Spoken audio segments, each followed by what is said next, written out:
Hi అండి, good morning అందరికీ. Welcome to మన గార్డెన్ మన వంటలు. ఈరోజు మార్నింగ్ గార్డెన్లోకి రాగానే మీకు ఒక చిట్కా షేర్ చేయాలని చెప్పి చిన్న వీడియో క్లిప్ తీశాను. అలానే మంచి మంచి రంగురంగుల పూలు ఉన్నాయి, మీరు కూడా చూస్తే హ్యాపీ ఫీల్ అవుతారని మీకు షేర్ చేస్తున్నాను అనమాట. నేను రెగ్యులర్గా కట్టెల పొయ్యి మీద వంట చేస్తున్నానని మీకు అందరికీ తెలుసు కదా. అది బూడిదే వస్తుంది మనం కట్టెల పొయ్యి మీద వంట చేసినప్పుడు, అందరికీ తెలిసిన విషయమే. అయితే ఈ బూడిద మన మొక్కలకి యూజ్ చేసుకోవచ్చు.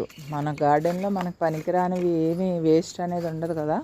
అలానే ఈ బూడిద కూడా చాలా ఉపయోగపడుతుంది, అన్ని మొక్కలకి ఉపయోగపడుతుంది. ఈరోజు అయితే నేను దొండపాదికి యూజ్ చేద్దామని మీకు చూపిస్తున్నాను అనమాట. దొండపాదు ఒక 10 days బ్యాక్ నేను ప్రూనింగ్ చేసి ఆవు ఎరువు ఇచ్చా, మీకు షేర్ చేసి ఆ వీడియో కూడా.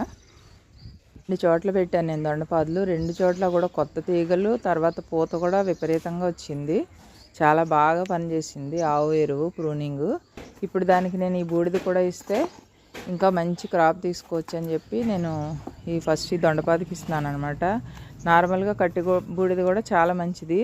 దీంట్లో నేను ఇచ్చే బూడిదలో ఆవు పిడకలు కూడా వేస్తున్నాను నేను పొయ్యి వెలిగించేటప్పుడు. సో ఇంకా మంచి పోషక విలువలు ఉంటాయన్నమాట ఈ బూడిదలో. ఇది నార్మల్గా మొక్క చుట్టూరు వేయచ్చు. అలానే పాదు ఏమన్నా పెస్ట్ ఉంటే కూడా పైన చల్లవచ్చు అనమాట. వాటర్లో కూడా కలిపి ఇవ్వచ్చు. ఒకసారి ట్రై చేసి చూడండి. ఎవరైనా కొత్తగా గార్డెనింగ్ స్టార్ట్ చేసే వాళ్ళు ఉంటే వాళ్ళకి షేర్ చేయండి ఈ వీడియో.